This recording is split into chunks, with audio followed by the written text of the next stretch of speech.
Hi, I like cameras, so I figured I'd make a video about it.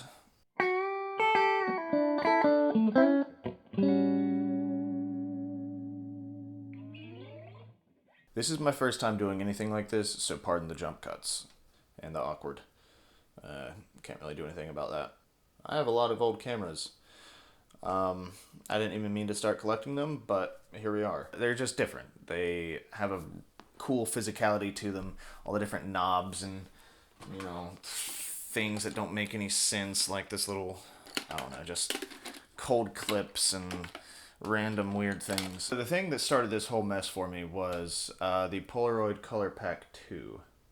The Colorpack II is actually the first one to have a completely solid, rigid cone. I don't know what to call that. Barrel. All the cameras before this had like the kind of the flexible plastic, or not plastic, but kind of, I don't know, pleather-ish sort of thing. With this solid body, they don't have the rangefinder anymore, which is basically like an old school autofocus tool. I saw this thing and I was like, oh man, it's ugly. It's olive gray green. It's got knobs and light and darkened dials. It can go to 3075 and you need a cube for a flash. It's a flash cube. This thing took me a long time to figure out how to use. I still don't take the greatest pictures of it or with it, but it's very much a trial and error process. It took me towards the end of my first pack to really kind of get things going, because the focusing is very much like a guesstimate. It's got a nice little knob right there. It kind of shows the different feet. And you can shoot in black and white or color. You have to change the ISO right there. 75 is for color and 3000 is for black and white. And you do actually have to have separate film packs for that. Fujifilm makes them. You can find them on Amazon. So what I'm going to do right here is just kind of take you through the features, the cool little things about this thing. These were originally made between 1969 and 1972. Here's the hard, rigid plastic body, just how I like it. This right here is the lens. It comes in either plastic or glass. Mine is plastic, but it's also the focus ring. It takes a lot of guesswork to get it right. Another little dial you have right here. Let's see, it's lighten and darken. It's kind of like your, I guess you'd call it your aperture.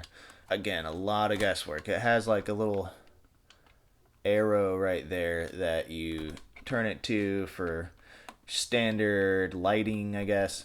But like I said, it's all guesswork. Let's see, you also have this little flip open thing.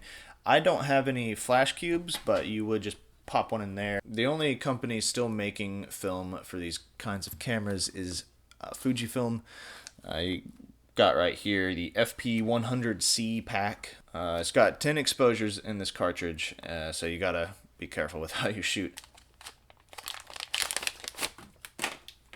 You have to take this part out before you actually load it. It's just discard it. So to open this thing, or to load the cartridge in it, you undo this metal hinge right there, exposing the insides. Just kind of pop it in there like that. Just gonna take a picture of this right here. I think it'll look pretty cool. Got it set to 3.5 feet. Should be about right here. I've got the knob set a little bit closer to lighten, just because I've had a lot of experiences with this thing being way too underexposed. Yeah, maybe 3.5 feet, right about there. Cool. Now it's very specific. You hold it like this, pull the tab down. Got that. And now you have this little flappy thing hanging out.